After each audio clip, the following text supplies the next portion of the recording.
Saudara, kita terus dalam providensial ya, dalam pemeliharaan. Nah, saudara, kita akan belajar firman Allah dan temanya saat ini yaitu kisah Yusuf si anak manja ya, dan providensi Allah. Saudara, dikatakan judulnya kisah Yusuf si anak manja. Ya, saudara, ini perlu kita belajar hari ini, ya, supaya kita juga bisa belajar memahami apa rencana Tuhan dalam hidup kita. Saudara, prinsipnya sama. Apa yang dialami Yusuf itu artinya Allah yang sepenuhnya berdaulat, sepenuhnya Allah yang mengatur segala sesuatu dalam hidup Yusuf. Ya. Dan saudara, demikian juga dengan kita, bahwa kita juga ada dalam rencana Allah. Tidak ada bedanya ya kita dengan Yusuf dalam rencana Allah. Ya. Mungkin prosesnya berbeda, cara memproses Yusuf dengan cara Allah memproses kita tentu berbeda. Tapi saudara, prinsipnya tetap sama. Bahwa sebenarnya Allah berdaulat atas setiap kita. Allah memelihara setiap kita. Persoalannya banyak orang tidak menyadari bahwa sebenarnya dia ada dalam pemeliharaan Allah. Atau orang hanya tahu kalau datang berkat-berkat yang besar, baru kita tahu itu kebaikan Allah. Saudara, sebenarnya rencana Allah itu bukan hanya menyangkut hal yang baik yang datang dalam hidup kita. Tapi sebenarnya rencana Allah itu juga mencakup termasuk hal yang buruk yang datang dalam hidup kita. Jadi saudara, nanti kita bisa belajar di sini bagaimana providensi Allah terhadap Yusuf. Bagaimana providensi pemeliharaan Allah terhadap kita masing-masing. Ya. Nah, saudara, mari kita baca Alkitab dalam Kejadian pasal 49 ayat 22 sampai 26. Ya, kita baca bersama-sama ayat ini, Kejadian 49 ayat 22 sampai 26. Kita baca sama-sama, 1, 2, 3. Yusuf adalah seperti pohon buah-buahan yang muda, pohon buah-buahan yang muda pada mata air. Dahan-dahannya naik mengatasi tembok. Walaupun pemanah telah mengusiknya, memanahnya dan menyerbnya, namun panahnya tetap kokoh dan lengannya tetap liat. Oleh pertolongan yang maha kuat, perlindungan Yakub, oleh sebab gembalanya gunung batu Israel, oleh Allah ayahmu yang akan menolong engkau, dan oleh Allah yang maha kuasa yang akan memberkati engkau dengan berkat dari langit di atas, dengan berkat samudera raya yang letaknya di bawah, dengan berkat buah dada dan kandungan. Berkat ayahmu melebihi berkat gunung-gunung yang sejak dahulu, yakni yang paling sedap di bukit-bukit yang berabad-abad. Semuanya itu akan turun ke atas kepala Yusuf, ke atas kepala orang yang teristimewa di antara saudara-saudaranya. Nah, saudara, kata-kata ini adalah kata-kata Yakub. Ini kata-kata Yakub ya, sebelum dia mengembuskan nafas terakhirnya. Jadi ini kata-kata, sebenarnya ini bukan kata-kata nasihat. Kalau saya ini kata-kata nubuatan. Kata-kata nubuatan tentang anak-anaknya. Ya. Kata-kata nubuatan tentang anak-anaknya, dan salah satunya adalah tentang Yusuf. Yang kita baca di sini secara khusus Yusuf. Ya. Jadi tadi kata-katanya, kata-kata nubuatan tentang akan apa yang terjadi pada Yusuf itu sangat luar biasa ya. Tadi saya coba baca ulang ya. Dikatakan Yusuf adalah seperti pohon buah-buahan yang muda. Ya. Pohon buah-buahan yang muda pada mata air. Dahan-dahannya naik mengatasi tembok. Ini kata-kata ini ada kata-kata apa ya? Semacam kata-kata perumpamaan ya. Kata-kata mutiara juga ada kata-kata mutiaranya di sini. Ya, jadi ini luar biasa ya. Alkitab walaupun memang ini tulisan dari firman Allah, tapi Allah juga memakai kata-kata yang indah di sini. Dia memakai kata-kata simbolis ya, dikatakan seperti buah-buahan yang muda pada pohon buah-buahan yang muda pada mata air. Jadi Allah itu juga Allah yang punya seni yang luar biasa. Ya, dia punya kata-kata seperti kata-kata mutiara, seperti kata-kata pepatah. Ya, jadi Alkitab kita itu juga ada banyak kata-kata yang sifatnya seperti pepatah, kata-kata mutiara. Ya, nah banyak anak-anak muda yang senang dengan kata-kata mutiara ini. Apalagi kalau misalnya anak muda itu mau tulis surat sama pacarnya, nah dia pakai kata-kata mutiara dalam Alkitab. Ya. Misalnya dibilang, wah engkau seperti buah-buahan yang muda. Pada buah-buahan yang muda pada mata air. Itu bisa dipakai untuk kata mutiara, untuk kata-kata cinta. Tapi sebenarnya ini nggak diperuntukkan itu. Ya, ini sebenarnya tentang Yusuf di kemudian hari. Ya. Lalu saudara ayat 23 dikatakan walaupun pemanah-pemanah telah mengusiknya, memanah dan menyerbunya, namun panahnya tetap kokoh dan lengannya tetap tinggal lihat oleh pertolongan yang maha kuat, perlindungan Yakub, oleh sebab kebalanya gunung batu Israel. Jadi ini saudara diibaratkan Yusuf ini sedang dipanah oleh banyak orang, oleh musuh-musuhnya, oleh saudaranya. Ya, dikatakan namun ayat 23 walaupun pemanah-pemanah telah mengusiknya, memanah dan menyerbunya, saudara-saudara ini membunuh dia, saudaranya membuang dalam lubang, saudaranya akhirnya menjual dia. Lalu Yusuf menjadi budak di Mesir. Saudara itu dibilang pemanah-pemanah telah mengusik, memanah, menyerbu.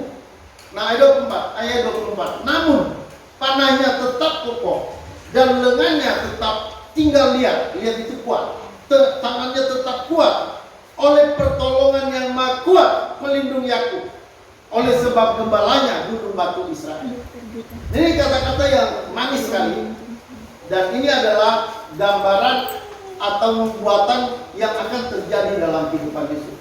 Makanya nanti kalau kita lihat kan Yusuf ya di penjara, dijual oleh saudaranya, mau dibunuh lagi oleh saudaranya. Itu menggambarkan pemanah-pemanah. Tetapi dikatakan lengannya tetap kuat. Ya, pertolongan yang maha kuat adalah perlindungan Yakub. Oleh sebab gembalanya gunung batu Israel.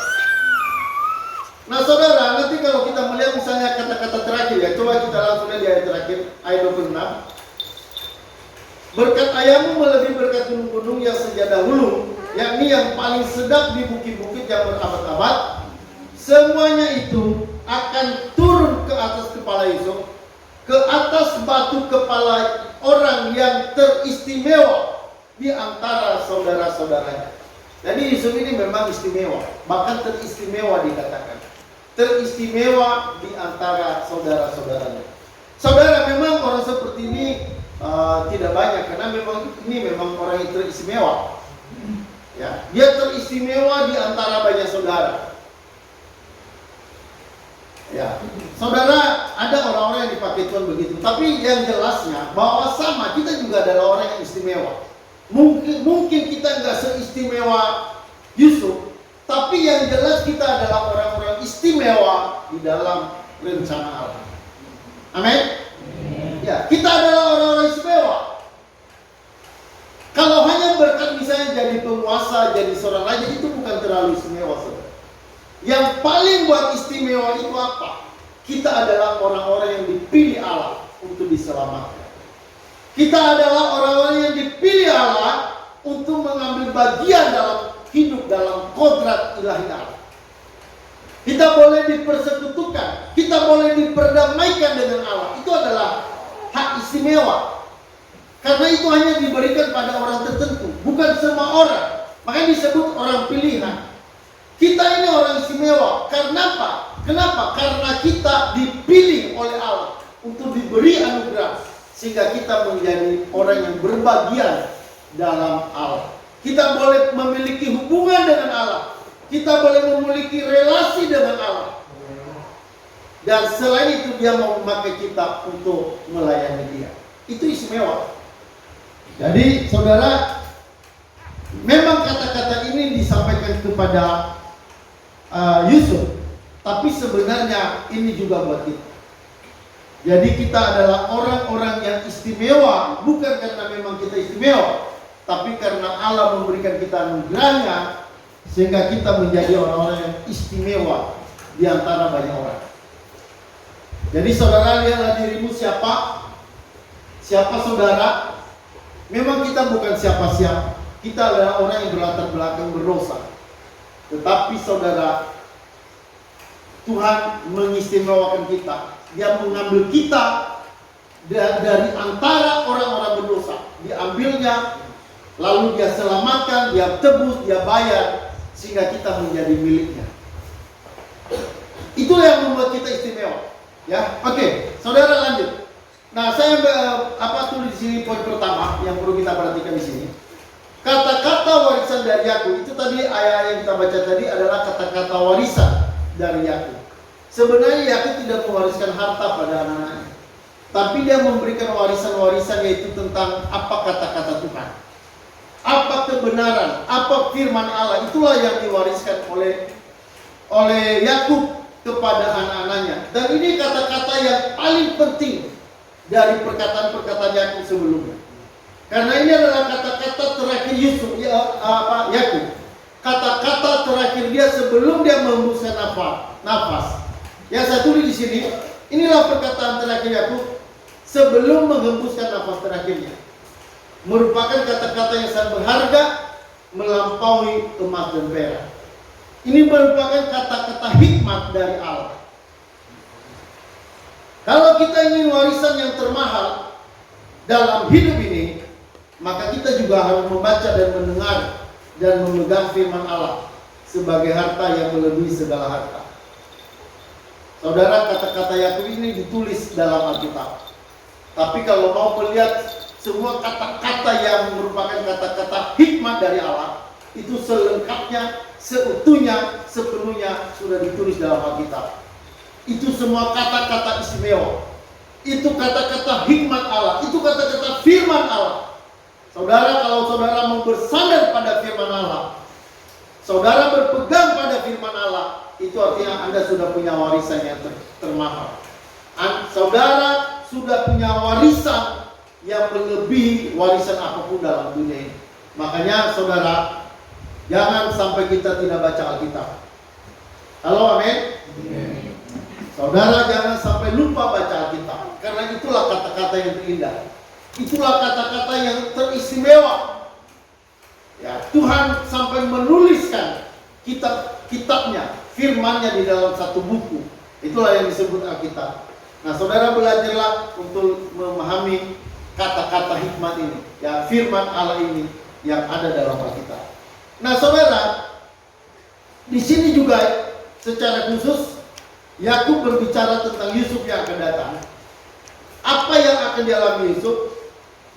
Di sini Yusuf sebagai orang yang, saudara, yang akan menerima berkat-berkat Allah sebagai orang yang teristimewa di antara saudaranya. Memang Alkitab menulis begitu, saudara. Dan memang benar nanti kita melihat kan Yusuf kan menjadi seorang yang luar biasa, ya. Dia menjadi seorang raja di tempat penjajahan. Ya, di tempat di sana dia jadi budak. Di dalam perbudakan pada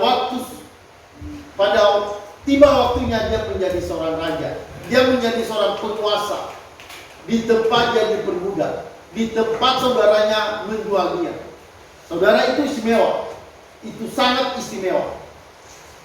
Nah, saudara, sebelum kita masuk lebih dalam, nah kita coba melihat tentang Yusuf ini, yaitu kelemahan Yusuf. Saudara, banyak orang hanya melihat kehebatan Yusuf. Banyak orang menceritakan, wah Yusuf luar biasa.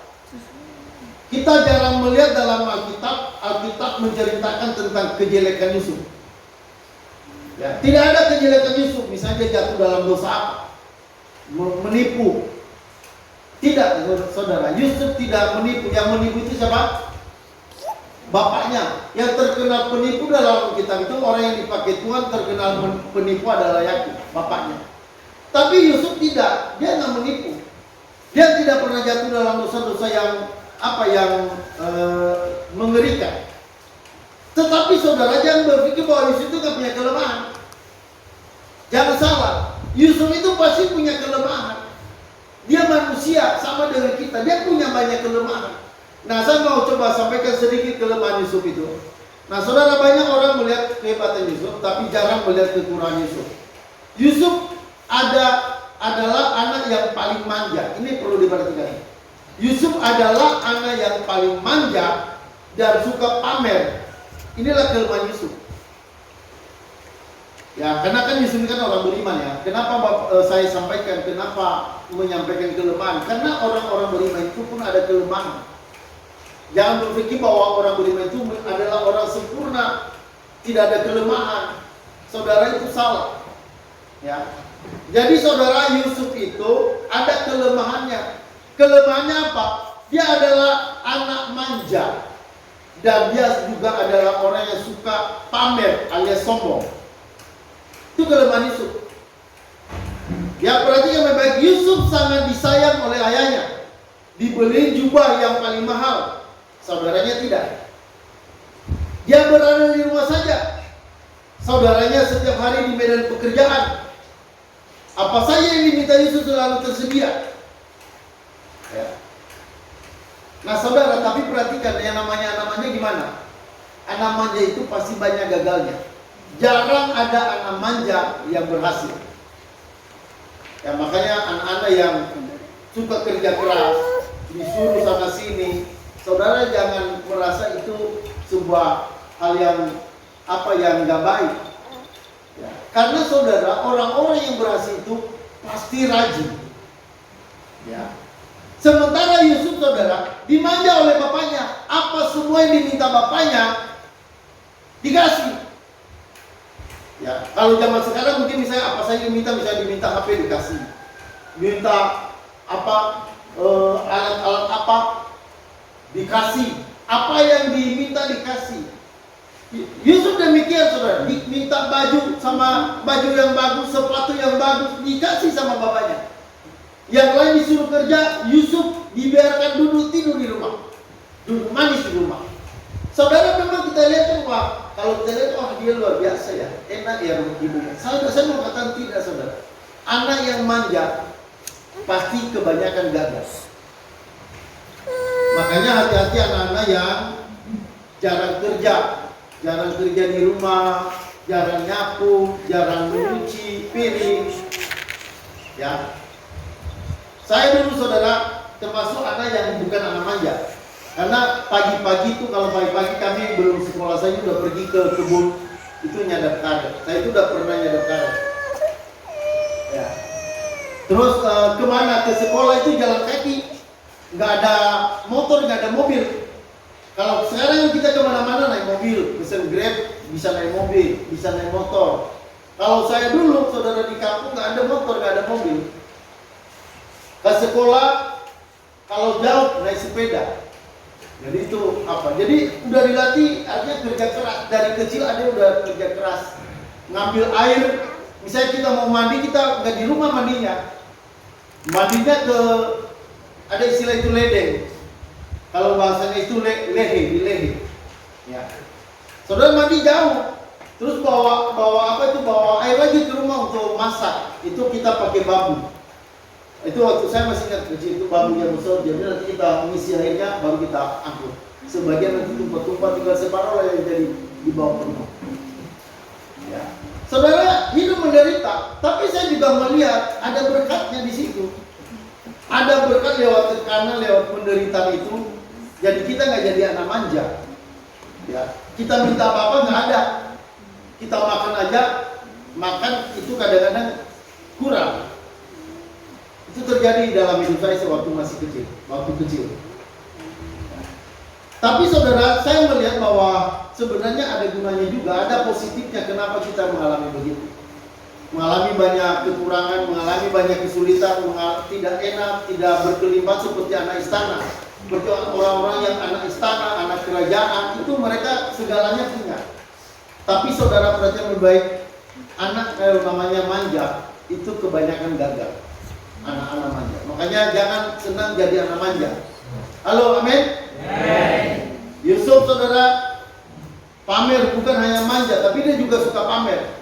Kita tahu tentu dia dikasih jubah bagus kan, berarti kan dia menonjol di antara saudaranya. Lalu dia suka bilang sama saudaranya kan, wah lihat tuh baju saya kan bagus kan, kemana-mana dia pakai baju bagus. Sementara saudaranya tidak dibeli yang bagus. Makanya nanti kalau kita lihat kan saudaranya iri hati luar biasa, sampai nanti ketemu, senang mereka ketemu. Wah ini dia yang tukang mimpi. Nah dia suka cerita mimpi.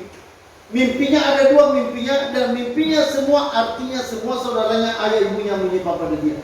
Wah itu bikin marah itu saudaranya. Ya, dia memamerkan dia punya mimpi. Makanya waktu saudaranya ketemu dia melihat dari jauh ketika Yusuf mengantarkan makanan kepada saudaranya, lalu bilang, wah ini dia si tukang mimpi. Jadi mereka julukin dia ini tukang mimpi. Oh itu dia si tukang mimpi. Sebenarnya itu kan kata-kata sindiran. Mereka menyindir Yusuf, dia ini seorang tukang mimpi. Ya, itu sebenarnya sindiran pedas. Dan kita lihat nanti saudara Yusuf sampai harus mau dibunuh oleh saudaranya. Walaupun nanti nggak jadi dibunuh. Nah saudara, apa itu? Itu karena Yusuf itu suka mamer, dia sombong. Ya, dia memamerkan apa yang dia punya, apa yang dia miliki, apa yang tidak dimiliki oleh saudaranya. Bahkan sampai bapaknya pun marah waktu dia cerita mimpinya itu. Sampai dibilang, wah apa mimpimu ini, kurang ajar. Masa ayah sama ibu juga menyembah kepadamu. Nah saudara, jadi Yusuf ini perhatikan, dia adalah punya kelemahan. Dia seorang anak yang bisa dibilang anak manja, bisa dibilang pemalas. Dia pemalas, ya, dia tidak tahu kerja, dia tidak tahu apa ngangkat air, ngangkat apa, nggak tahu dia. Nah saudara, tetapi ini kan bisa dibilang kan ini sebenarnya ada sebuah kesalahan dalam mendidik anak. Dan memang kita banyak orang tua yang salah mendidik anak. Terlalu membiarkan anak manja itu adalah kesalahan. Kesalahan. Saudara, saya cerita sedikit tentang Om Heri.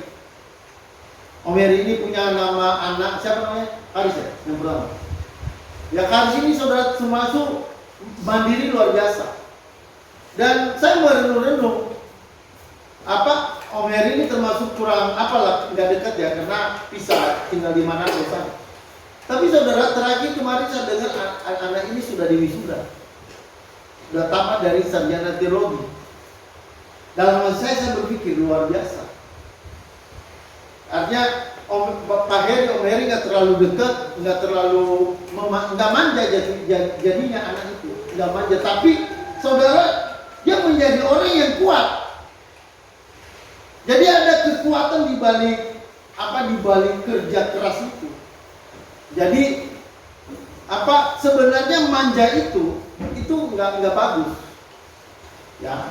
Nggak bagus. Disuruh, biasanya kalau anak manja ya disuruh itu udah bersungut-sungut itu. Baru sekali disuruh, terus dibilang, oh saya aja yang disuruh-suruh. Baru sepadan sekali. Saya disuruh terus. Padahal nggak pernah disuruh. Baru sekali disuruh, dibilang saya disuruh terus. Masa nggak adil. Kenapa nggak si adik saya yang disuruh atau abang saya yang disuruh? Kok saya terus? Nah ini anak manja begitu. Dan saya mau bilang saudara, anak manja itu nggak bisa mandiri, nggak punya kemandirian. Makanya sebenarnya ada untungnya kalau anak-anak itu pergi merantau, ya sekolahnya di luar, ya, artinya nggak dekat sama orang tua. Itu akan membuat anak itu akan menjadi mandiri. Nah saudara, kita melihat cara Tuhan mendidik Yusuf. Bagaimana selanjutnya? Nah bagian kedua bagian selanjutnya saudara, ketiga yang saya tulis di sini, providensi Allah dalam kehidupan Yusuf. Saudara, di sini kita melihat ya pembentukan Allah terhadap Yusuf. Saudara, Allah tidak membiarkan Yusuf menjadi anak manja. Itu yang baik-baik.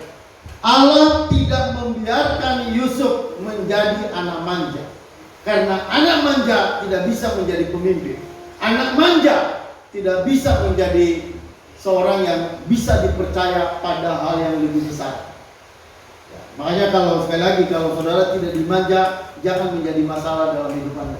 Malah Anda bersyukur kalau Anda tidak dimanja. Nah saudara, perhatikan di sini, kita bisa lihat di sini Allah membentuk Yusuf. Tuhan mulai bekerja melepaskan Yusuf dari sifat yang manja dan sombong. Ya, Tuhan menemukan Yusuf lebih dulu.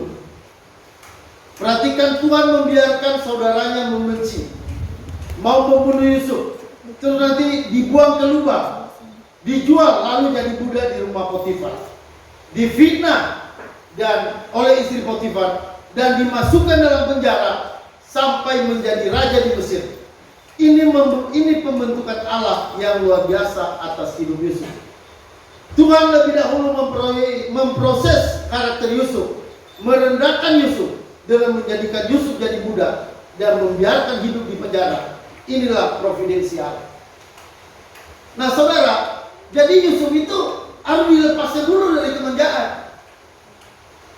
Makanya saya bilang tadi, jangan iri kalau misalnya melihat kita lihat anak-anak di sekitar kita segalanya ada. Ya, mereka bisa memiliki banyak hal. Saudara jangan iri hati. Ya, jangan cemburu, jangan sakit hati. Karena saudara, kalau Tuhan mau memakai seseorang, pasti Allah akan memproses orang itu. Pasti Allah akan membentuk orang itu. Bahkan tadi saya pakai istilah meremukkan orang itu, diremukkan. Jadi kalau Yusuf dulu terbiasa manja di dalam rumah, dan Tuhan tahu itu sistem yang salah dalam mendidik Yusuf, maka Yusuf di umur 17 tahun dia harus dijual ke Mesir. Siapa yang melakukan ini? Siapa yang menjual Yusuf? Halo? Siapa yang menjual Yusuf? Ya, memang benar saudaranya, tapi di balik itu Tuhan yang menetapkan dia untuk dijual. Sebenarnya saudaranya itu hanya dipakai Tuhan untuk menjual. Tapi sebenarnya yang menjual Yusuf itu adalah Tuhan.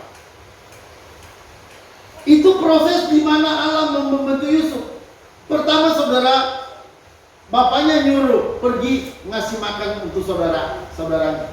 Lalu saudara-saudaranya melihat dari jauh. Mereka bilang ini dia si tukang mimpi. Lalu mereka bergumul bagaimana? Mereka iri hati, lalu mereka bilang ayo kita bunuh dia. Lalu ketika mau dibunuh, saudaranya yang sulung Ruben berkata, tak usah dibunuh. Udah mau dibunuh itu, tak usah dibunuh. Lalu saudara akhirnya dibuang ke dalam lubang. Saudara, terus si Ruben karena si Ruben nggak mau kalau adanya ini dibunuh. Anak sulung anak sulung Yakub. Lalu dia buatlah siasat, dia bilang, ayo ini ada orang lewat, ada orang Mesir lewat. Lalu saudaranya diambil dari lubang, lalu dijual. Mereka jual, dapat uang berapa saudara? Saudara, mereka datang pulang ke rumah, lalu mereka melaporkan bahwa Yusuf sudah diterkam binatang buas. Yusuf diterkam binatang buas, lalu saudara Yakub, dia meratap, dia berpuasa, dia duduk di atas debu dan dia meratap dan menangis berpuasa, menangisi kematian anaknya Yusuf. Rupanya Yusuf tidak dibunuh saudara, tapi mereka mensiasati, mereka ambil binatang lalu mereka sembelih, lalu bajunya Yusuf dikenakan darah. Lalu mereka bawa pulang ke Pak Yakub. Mereka bilang ini buktinya bahwa anak bapak Yusuf sudah dimakan harimau. Nah saudara, apa yang terjadi dalam kehidupan Yusuf? Saudara, Yusuf itu mengalami pembentukan yang luar biasa. Bayangkan dari seorang anak manja, sekarang dia harus mengalami kepahitan yang luar biasa, kesulitan yang luar biasa. Saudara, orang yang dipakai Tuhan itu tidak mengalami hal yang mudah. Banyak orang ya maunya langsung jadi hebat, maunya langsung jadi kepala, maunya langsung jadi bos. Saudara, tidak. Selalu ada proses. Kita lagi melihat di Indonesia kan lagi suhu politik kan lebih makin panas. Dan banyak orang yang memperjuangkan seperti siapa Gibran ya. Gibran itu langsung mau jadi cawapres. Banyak orang protes. Ya, banyak orang protes karena Pak Jokowi Kaisang hanya 2 hari bisa langsung jadi ketua apa? Ketua PSI. Ya. Banyak orang protes, kok bisa begitu? Ya. Masa hanya 2 tahun di wali kota langsung udah jadi cawapres? Saudara, memang saudara untuk menjadi orang yang berhasil itu harus banyak mengalami pengalaman, harus punya banyak pengalaman, kesulitan, harus punya mengalami pengalaman-pengalaman yang buruk dalam kehidupan ini. Jadi kalau saudara mau dipakai Tuhan dalam hidup ini, harus mengalami yang namanya proses. Dan saudara, yang memproses itu bukan siapa-siapa. Halo, amin? Yang memproses itu bukan siapa-siapa. Ingat saudara, kita ada Allah yang berdaulat di sorga yang memproses saudara dan saya. Allah memproses kita. Dia akan membentuk kita seperti Yusuf tadi. Saudara, saya yakin Yusuf itu tidak mudah menerima ketika dia dijual oleh saudaranya. Mungkin beberapa lama saudara, dia sakit hati luar biasa. Bayangkan ketika saudara dia dijual terus jadi budak. Saudara jadi budak itu, tahu nggak saudara? Itu bukan enak itu jadi budak. Budak itu kalau zaman dulu itu nggak ada harganya saudara. Itu orang yang nggak berarti, jadi bisa dijual kayak burung. Harga manusia itu kayak burung itu, kalau udah budak-budak begitu dibunuh juga bisa saudara. Itu namanya budak kalau zaman dulu. Jadi itu Yusuf mengalami kesulitan yang sehebat itu. Jangan pikir itu mudah kalau jadi budak terus jadi raja. Jangan pikir itu prosesnya nggak ada. Itu prosesnya luar biasa. Prosesnya ngeri. Ya, bayangkan saudara jadi budak. Itu kalau budak itu kalau dulu nggak ada nilai manusianya itu saudara. Ya, itu kalau mau disembelih juga nggak ada yang nuntut. Namanya budak. Budak itu mau diapain juga nggak ada masalah. Dan itu dialami oleh Yusuf. Tetapi saudara, itu semua Tuhan yang merekayasa, Tuhan yang menyeting, Tuhan yang merencanakan itu semua terjadi. Kenapa? Itu untuk sebuah tujuan Allah yang besar. Untuk tujuan yang lebih besar. Allah punya rencana yang lebih besar. Maka Yusuf, saudara, dididik secara penuh oleh Allah. Jadi saudara, perhatikan baik-baik. Kalau mau dipakai Tuhan, ada pembentukan dari Allah. Dan kalau saudara adalah orang pilihan Allah, saudara yakin Anda adalah anak-anak Tuhan, maka saudara jangan takut ketika saudara masuk dalam masa pembentukan itu. Ada pembentukan yang akan kita alami, ya. Nah, saudara, kita melihat selanjutnya. Jadi setelah Yusuf saudara diproses, itu tadi mulai dijual oleh saudaranya, baru jadi budak. Udah mulai dia naik, tiba-tiba saudara istri Potifar mengganggu dia dan akhirnya jatuh difitnah sampai nanti masuk penjara. Itu saudara, itu kalau dihitung dia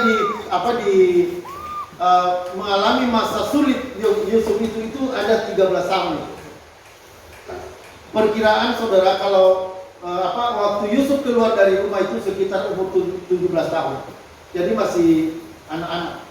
Adi udah umur berapa? 19. Ya, Adi udah lebih tua dari Yusuf pada waktu itu. Ya.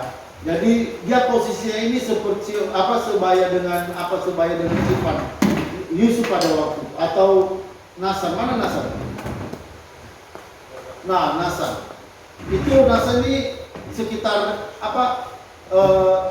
umur 16 atau 17 tahun. Nah, Yusuf pada waktu itu seumur Nasan ini.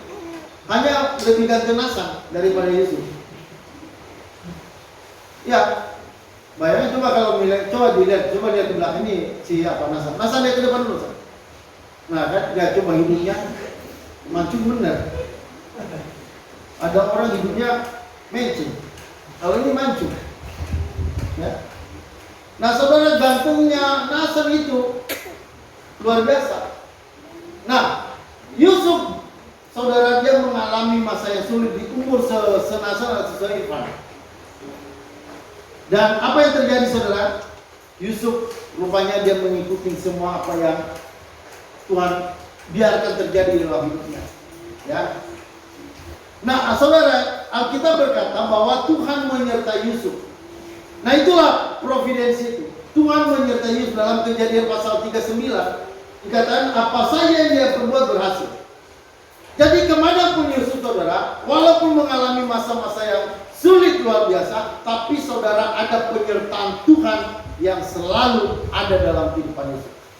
Ya, kita suka nyanyi di sini, anak-anak panti menyanyi lagunya Langit Tidak Selalu Biru. Ya. Saudara, itu lagu itu bagus saudara. Kalau saudara mengalami masa-masa sulit, ingat lagu itu, bahwa langit itu tidak selalu biru. Tapi Tuhan berjanji bahwa Dia akan selalu menyertai.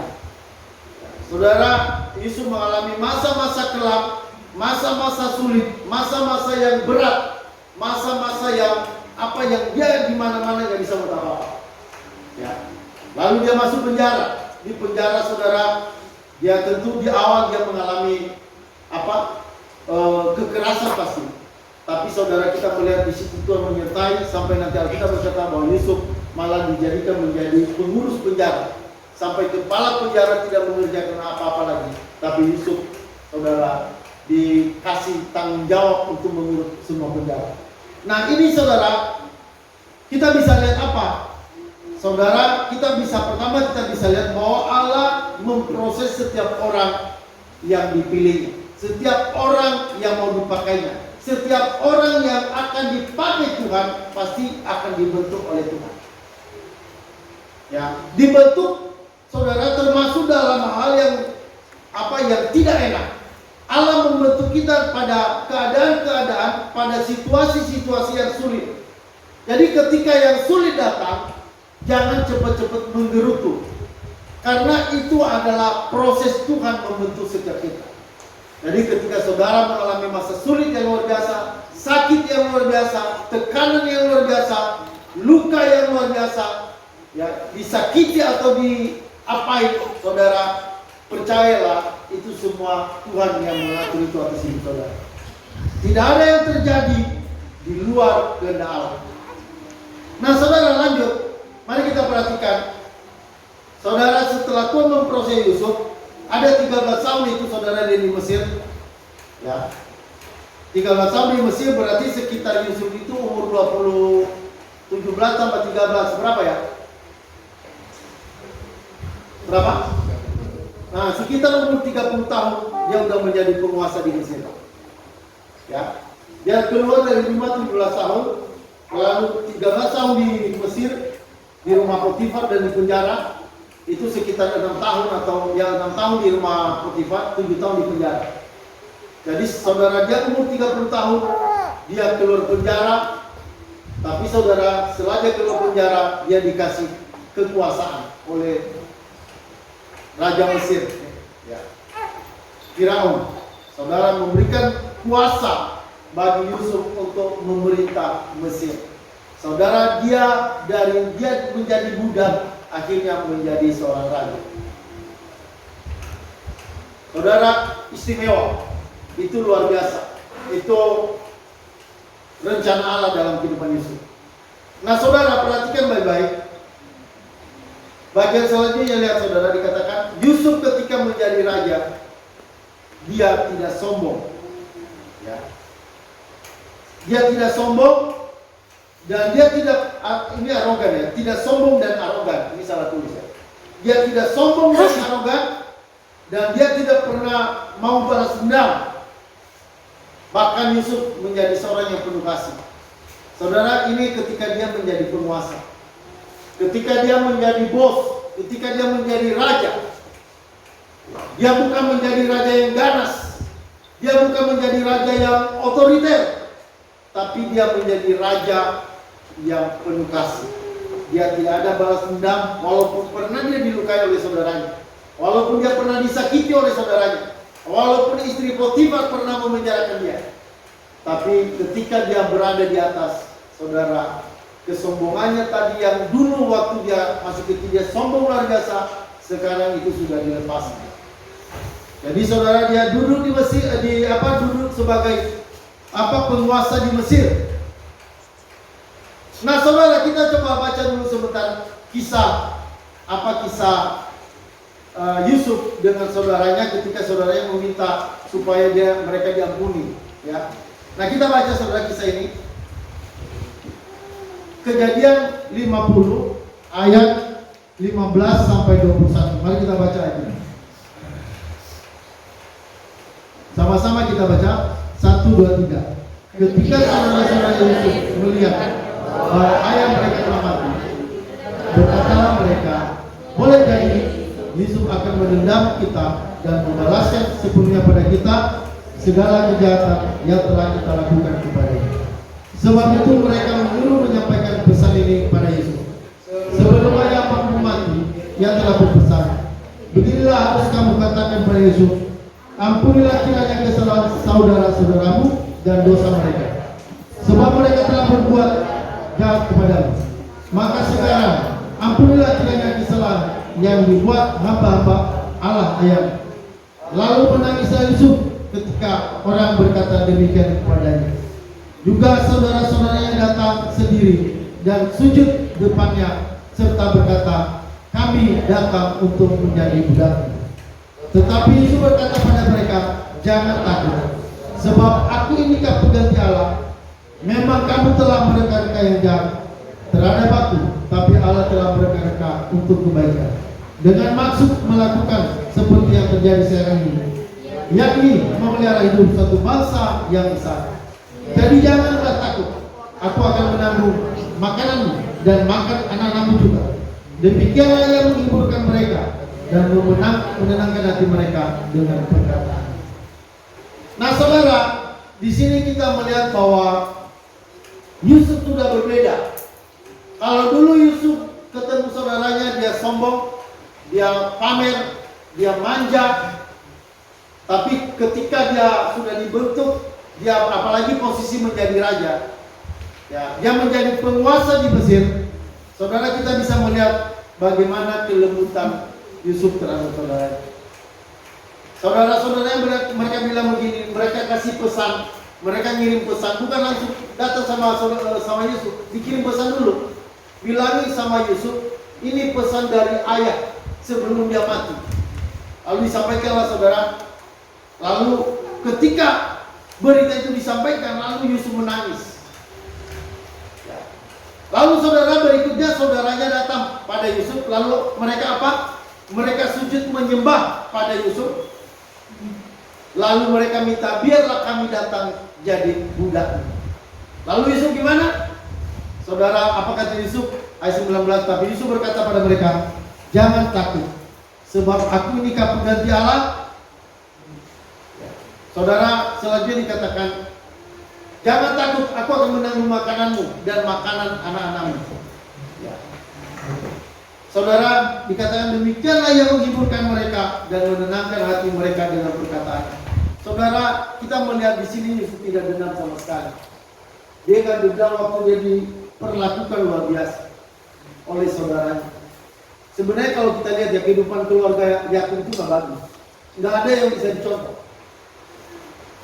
Saudara dengan saudara bisa bunuh-bunuhan. Ini sebenarnya, padahal ini sebenarnya Yakub orang beriman. Tapi orang beriman nggak jadi contoh. Jadi ada kehidupan Kristen, orangnya beriman, tapi nggak bisa jadi berkat. Saudara, ini contoh, nggak jadi berkat.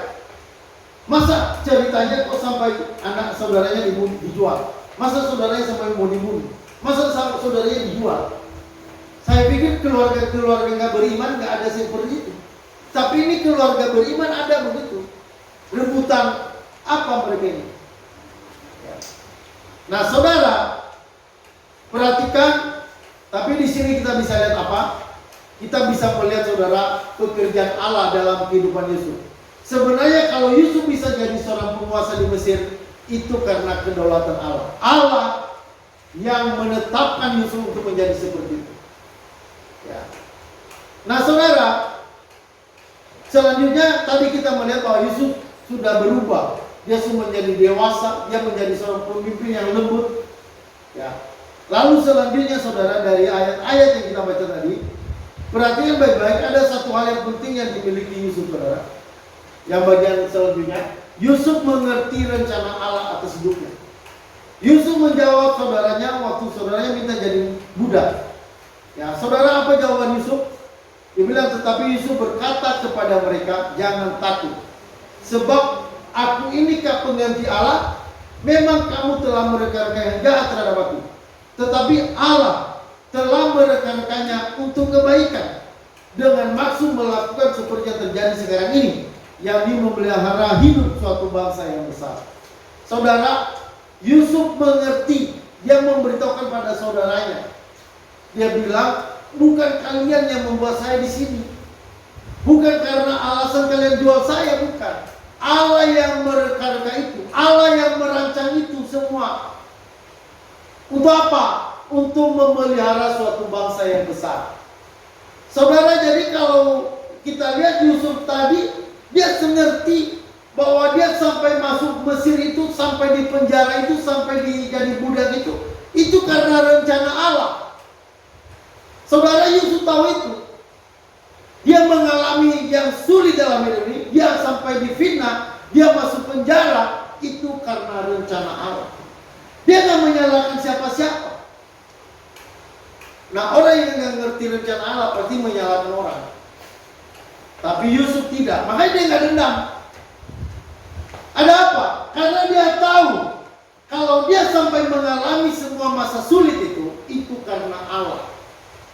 Jadi saudara, Yusuf tahu benar-benar, dia ngerti benar-benar apa yang terjadi dalam hidupnya, apa yang pahit dialaminya, apa yang kelam yang dialami, itu semua karena Tuhan. Makanya Yusuf gak dendam. Jadi saudara, dia sampai pada taraf dia tahu semua itu rencana Allah. Halo, amin. Demikian kita saudara. Kenapa kita ada di sini? Kenapa kita mengalami ini, mengalami itu? Kenapa kita sakit? Kenapa kita menghadapi segala kesulitan dalam hidup ini? Kenapa kita ditegur? Kenapa kita dikerasi? Kenapa kita ditekan? Semua itu saudara, itu tidak terjadi kebetulan. Tapi itu semua karena rencana Allah. Halo, amin? Gak ada satu titik pun yang terjadi dalam hidupmu di luar rencana Allah. Jadi harus saudara tahu itu. Ya, saya pikir dulu ya saudara, kalau saya diberkati Tuhan, saya pikir itu memang benar-benar dari Tuhan. Tapi kalau saya sakit, saya tidak mau pikirkan itu dari Tuhan. Saya pikir itu terjadi secara kebetulan, atau saya pikir itu karena setan. Memang saudara, kadang sakit penyakit itu Tuhan memakai setan. Tapi tidak selamanya setan dipakai itu untuk membuat kita sakit. Ya. Saudara, perhatikan baik-baik. Ya. Apa yang kita alami dalam hidup ini, baik buruk maupun baik, semua itu dari Tuhan. Jadi jangan pernah berpikir yang baik dari Tuhan, yang tidak baik itu bukan dari Tuhan.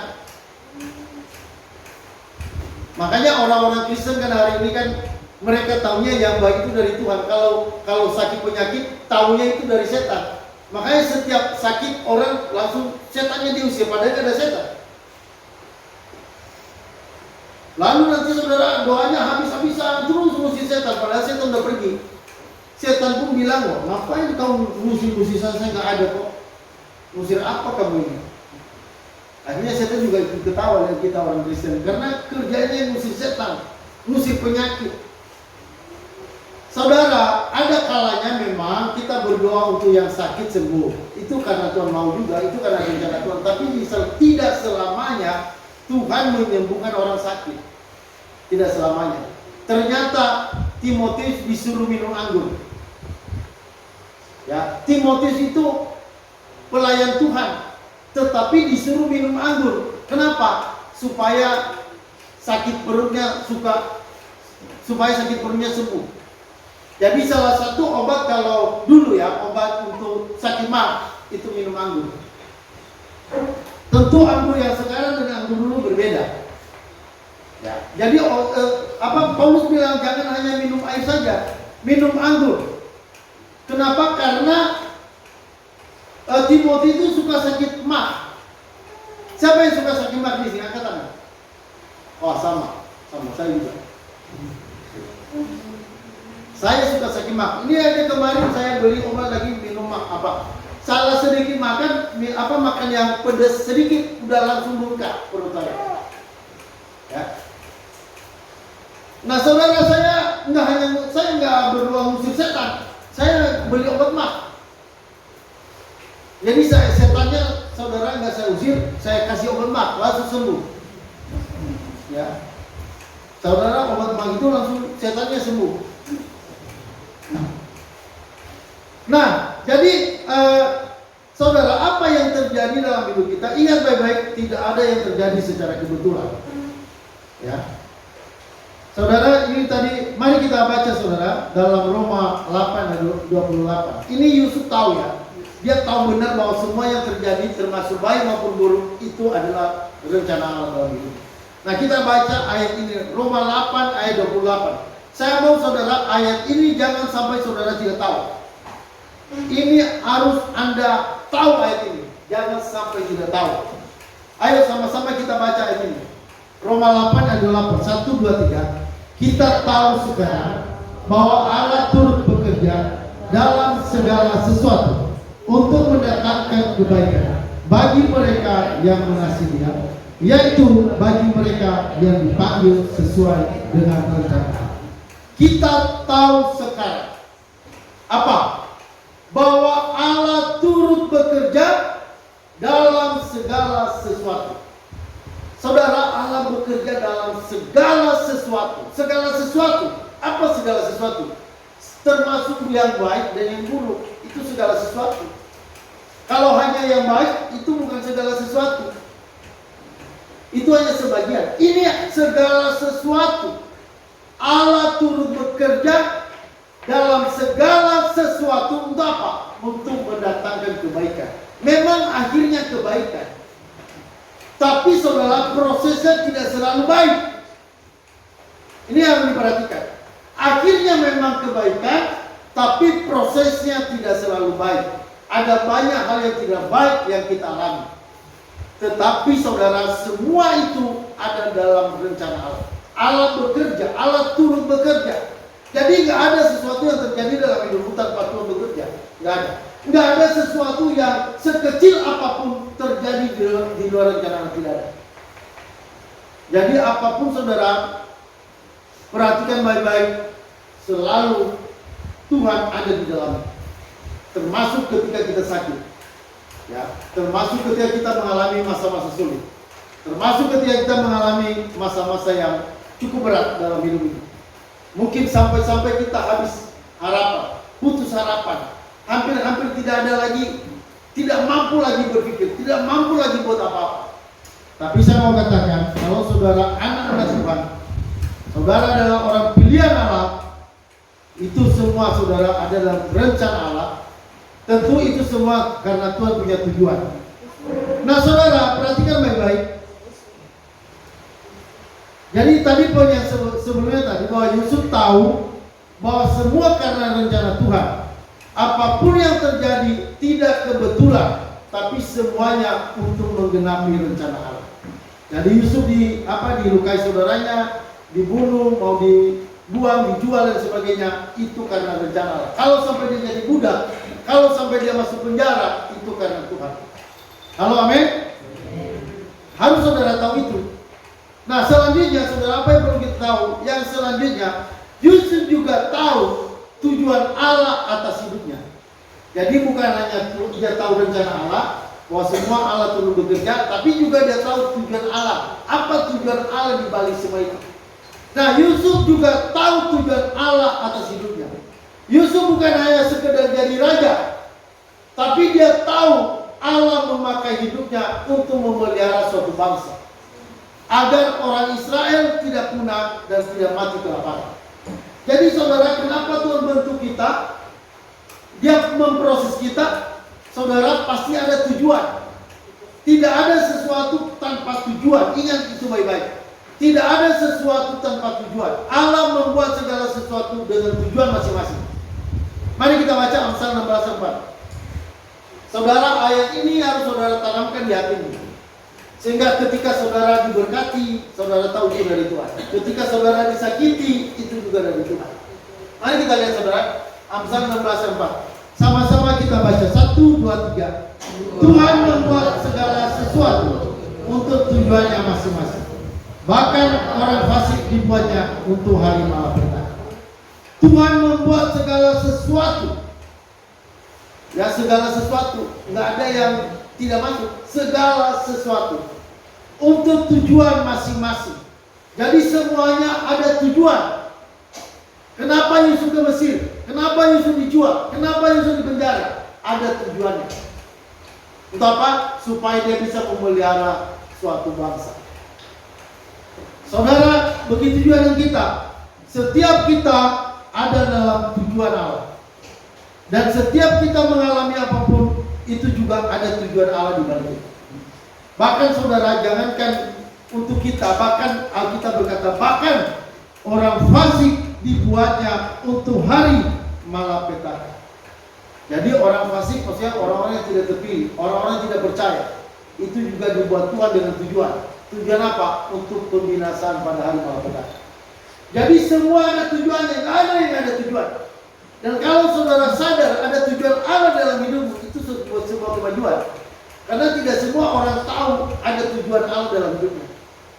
Banyak orang dipakai Tuhan, diberkati Tuhan, diangkat Tuhan, tapi mereka nggak tahu kalau itu Tuhan yang membuat. Ada orang jadi seperti misalnya Pak Jokowi ya, dia seorang presiden. Saya nggak tahu apakah presiden itu tahu, apakah Pak Jokowi tahu kalau dia jadi presiden itu karena Tuhan atau bukan. Kalau saya sih, ya saya yakin Pak Jokowi nggak tahu. Kalau dia tahu benar-benar, kalau dia benar-benar tahu itu karena dia jadi seorang presiden itu karena Tuhan, maka tentu dia akan hati-hati dalam hidupnya. Dia nggak sembarangan. Nah, saya mau bilang saudara, ada orang kaya luar biasa, tapi dia tahu kalau itu kekayaan dari Allah. Dia pikir karena dia pintar, mampu menjaga diri, mampu kerja keras, dia pikir karena dia pintar. Banyak orang nggak tahu, saudara, semua itu dari Tuhan. Saudara, kalau orang pandai cari uang, itu karena Tuhan memberikan dia kepada dia. Makanya nggak boleh ada yang sombong ketika dia diberkati Tuhan, nggak ada. Ada orang pintar luar biasa, besoknya kita dengar beritanya, dia sudah tidak bisa bicara. Dia sudah tidak bisa dengar apa-apa. Kenapa? Dia kena kanker otak. Kemarin dia sehat, kemarin dia ketawa, besoknya dia udah koma. Nggak lama kemudian dia harus mati. Orang pintar. Saudara, kepintaran itu dari Tuhan. Kepandaian berbisnis itu dari Tuhan. Apapun kepandaian Anda, itu dari Tuhan. Jangan pikir itu kepandaian itu bukan dari Tuhan. Kemampuan yang kita punya itu dari Tuhan. Seperti alat musik, misalnya kita ada musik di sini. Siapa yang, tidak semua orang kan pintar main musik. Tapi ada orang-orang yang dikasih Tuhan karunia untuk bisa bermain musik. Makanya Anda yang dikasih Tuhan karunia bermain musik, Anda harus tahu pertama itu dari Tuhan. Kalau Anda tidak tahu itu dari Tuhan, kepintaran itu, Anda nanti bermain-main, Anda ya asal nyanyi-nyanyi gitu. Tapi kalau Anda tahu dari Tuhan, pasti Anda akan lebih serius ketika bermain musik. Untuk apa Anda bermain musik? Tentu Anda tahu, karena tahu itu dari Tuhan. Kemampuan bernyanyi, kenapa Anda mampu bernyanyi lebih dari orang lain? Anda lebih pintar nyanyi dibanding orang lain. Tidak semua orang pintar nyanyi. Misalnya orang yang nggak pintar nyanyi jangan memimpin pujian, karena memang dia nggak pintar, nanti kacau semua. Yang misalnya mulai lagu, misalnya kami memuji kebesaranmu, dia ngambil rendah, terlalu rendah, nggak sesuai dengan ton nada musiknya. Kan di semua orang bisa marah itu. Nyanyi akhirnya nggak bisa nyanyi. Nah, tidak semua orang pintar nyanyi. Dan saya bilang, kalau saudara pintar nyanyi, itu semua karena Tuhan. Kalau itu semua karena Tuhan, maka saudara lakukan itu untuk Tuhan. Kalau kita sadar itu semua dari Tuhan, maka apa yang kita miliki itu kita nggak sia-siakan. Itu bukan hanya untuk diri kita, tapi untuk kepentingan Allah. Itu untuk keperluan Allah. Allah mau lewat itu kita bisa melayani Dia. Makanya para pemain musik jangan pernah bermain-main musik itu hanya sekedar. Karena kalau Anda sampai bisa bermain musik, itu karena Tuhan kasih karunia itu pada Anda. Tidak semua Tuhan memberikan karunia itu bagi orang lain. Ya, seperti Sarmisi misalnya, bisa bermain musik nggak Sarmisi? Hah? Belum. Ya, belum bisa. Nggak pernah megang gitar? Belum. Ya, gue nggak belum. Syukur juga ya kalau kamu nggak bisa. Takutnya kamu bisa, tapi kita semua pada kecewa. Ya, saudara, sekecil apapun kemampuan kita jangan pernah anggap remeh. Ya, ada orang kerjanya ngipas-ngipas. Ya, saudara, ngipas itu juga pekerjaan Tuhan. Ya, saya dalam beberapa hari ini kerjanya ngayuh-ngayuh. Ya, saya tahu itu rencana Tuhan semua. Dulu saya suka keluar sana sini karena banyak di rumah. Nah, saya tahu itu semua dari Tuhan. Halo, amin? Amin. Ya. Saudara, nggak ada sesuatu yang kecil itu bukan dari Tuhan. Semua dari Tuhan. Bahkan siapa Martin Luther pernah berkata, memeras sapi susu itu adalah pekerjaan Tuhan. Kita kerja memeras susu sapi. Ya, bukan sapi susu ya. Memeras susu sapi. Itu pekerjaan Tuhan. Nanti kalau Anda baca buku Martin Luther itu nanti itu ditulis itu. Memeras susu sapi. Itu pekerjaan Tuhan. Itu yang Tuhan kasih pada Anda. Jadi saudara, apa yang kita lakukan bukan masalah besar kecil. Tapi saudara, kita lakukan semua untuk siapa? Untuk Tuhan. Makanya kita berkata, baik yang kau makan maupun minum, atau melakukan apa saja, lakukanlah semua untuk kemuliaan Tuhan. Jadi saudara Yusuf tahu bahwa Allah punya tujuan atas hidupnya. Apa tujuannya saudara? Untuk memelihara suatu bangsa. Saudara, perhatian baik-baik.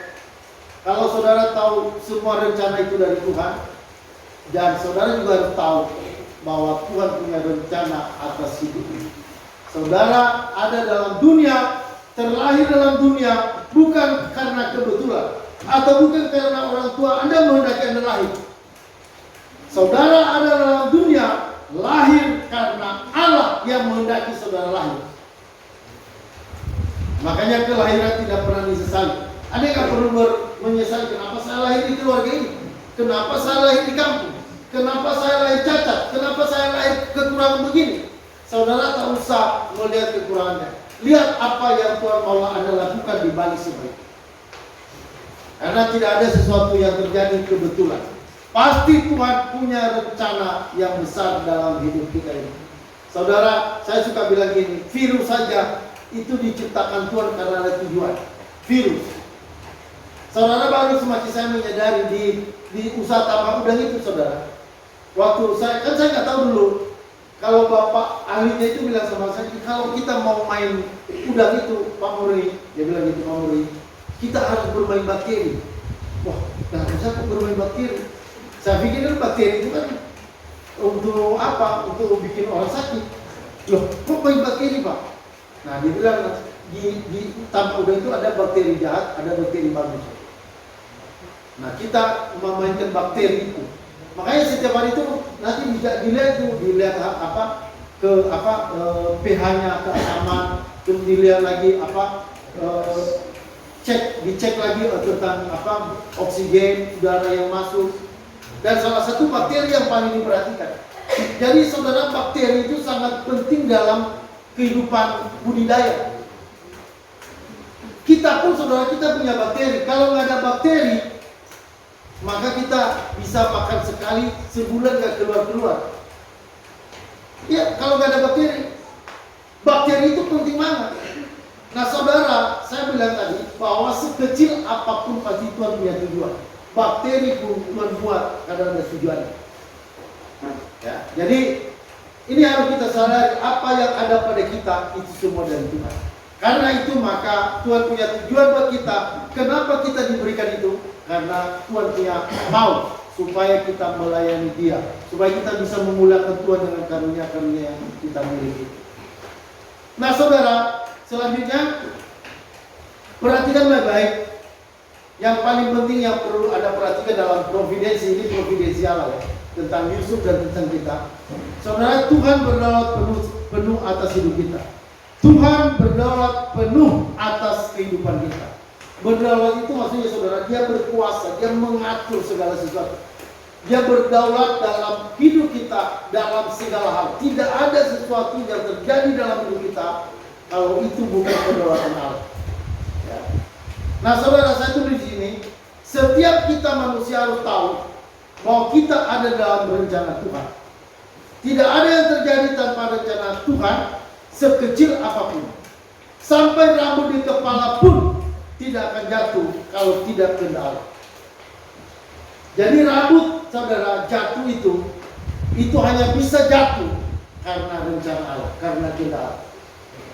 Ya, makanya bersyukur kalau rambut Anda tebal.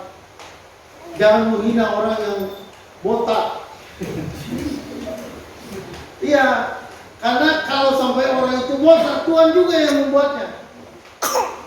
Ya, karena kalau rambut satu helai tidak bisa jatuh, kalau berarti orang itu botak, berarti semua Tuhan biarkan. Ya, saya bersyukur saudara, saya ini nggak terlalu botak dibanding Om Heri.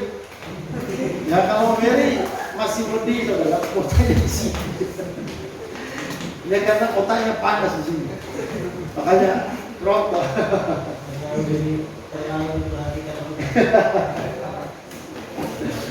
Ya, nah saudara, semua yang terjadi itu harus tahu atas kedaulatan Allah.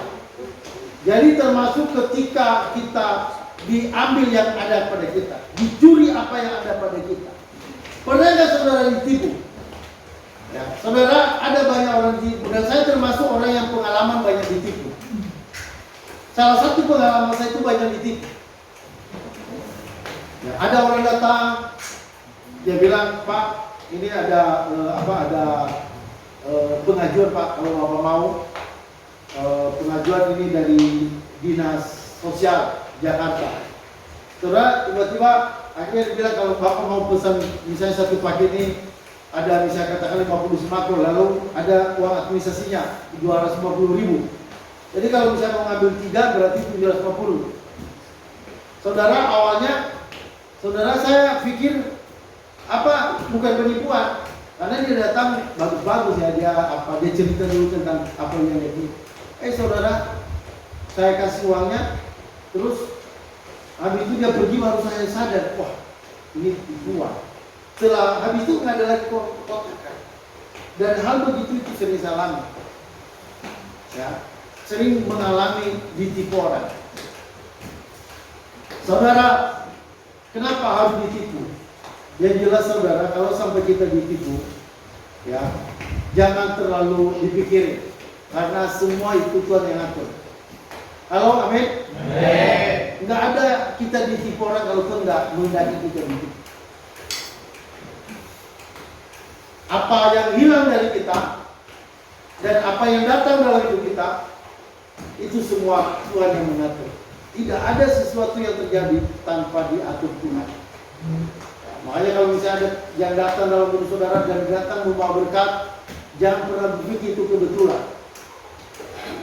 Ya, jangan pernah berpikir itu kebetulan. Tapi itu kalau sampai itu terjadi, itu karena Tuhan. Makanya orang begitu kan bersyukur. Kalau ada sesuatu dia bersyukur. Kalau mengalami sakit pun juga dia tetap bersyukur.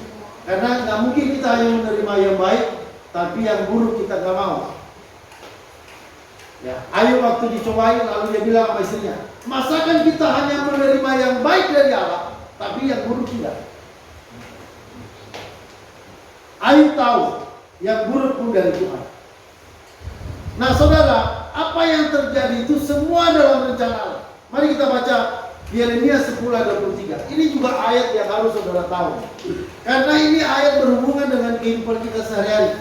Apa yang terjadi dalam hidup kita. Langkah-langkah yang kita ambil.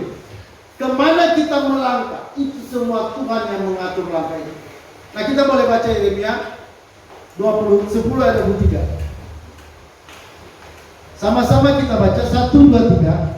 Aku tahu, ya Tuhan, bahwa manusia tidak berkuasa untuk menentukan jalannya, dan orang yang berjalan tidak berkuasa untuk menetapkan langkahnya. Ya, aku tahu, ya Tuhan, bahwa manusia tidak berkuasa untuk menentukan jalannya. Jadi setiap saudara berjalan itu bukan karena Anda berkuasa. Tidak ada kuasa saudara ketika Anda bisa berjalan. Itu kuasa siapa? Itu kuasa Tuhan. Kalau saudara bisa melangkah satu langkah, itu Tuhan yang mengatur itu. Maka dikatakan tidak ada, bahwa manusia tidak berkuasa untuk menentukan jalannya. Anda nggak berkuasa menentukan jalannya. Di sini ada Bayu. Ya, waktu Bayu datang sama mamanya bersaksi. Bayu sudah ikut tes ini tes itu tapi nggak lolos. Lalu ada pertanyaan, kenapa ya Tuhan tidak mau? Kenapa kok Tuhan tidak mau lolos? Lalu saudara, si Bayu jadi malah ke Lampung dan dia bisa ikut di kampus UBL. Saudara, seperti Bayu, kalau kita lihat Bayu, pasti kan Bayu nggak pernah berpikir mau ke sini, mau ke Lampung. Nggak pernah berpikir nanti kampusnya di UBL. Nggak pernah berpikir mau tinggal di sini. Tapi kalau kita melihat ayat ini, setiap langkah itu semua Tuhan yang mengatur. Halo, amin? Amin. Ya, makanya dikatakan tidak berkuasa, manusia tidak berkuasa untuk menentukan jalan. Saudara bisa berpikir, oh saya mau ke Jakarta besok. Tahu-tahu malah ke Aceh. Iya, ada orang itu pergi, rencana dia ke Raja Masa, malah dia ke Tugu Gajas. Ada nggak bisa ngatur. Ada orang merencanakan kematiannya. Oh, saya mau yang mati di Malang. Dia mau yang mati di Malang, dia mau bercakap di Malang. Tahu-tahu malam-malam ada mimpi, dia dikejar-kejar setan. Dia tak tenang, akhirnya pergilah ke Jambi. Nah, saudara baru matinya di Jambi. Dia nggak bisa atur mau mati di mana. Anda nggak bisa rencanakan. Anda nggak bisa mengatur mau mati kapan. Anda nggak bisa atur. Mau hidup sampai kapan? Anda juga nggak bisa atur. Saudara, bahkan ada orang berkata begini, satu jari pun kalau jari kita ini bisa bergerak, itu karena Tuhan. Itu kalau bukan Tuhan yang menggerakkan jari kita nggak akan bisa bergerak. Kalau kita melihat ayat ini, kata tidak ada orang yang berjalan, ya, dan orang yang berjalan tidak berkuasa untuk menetapkan langkahnya. Mungkin hari ini Anda mau berpikir, oh saya mau pergi mau potong rambut, tapi gagal.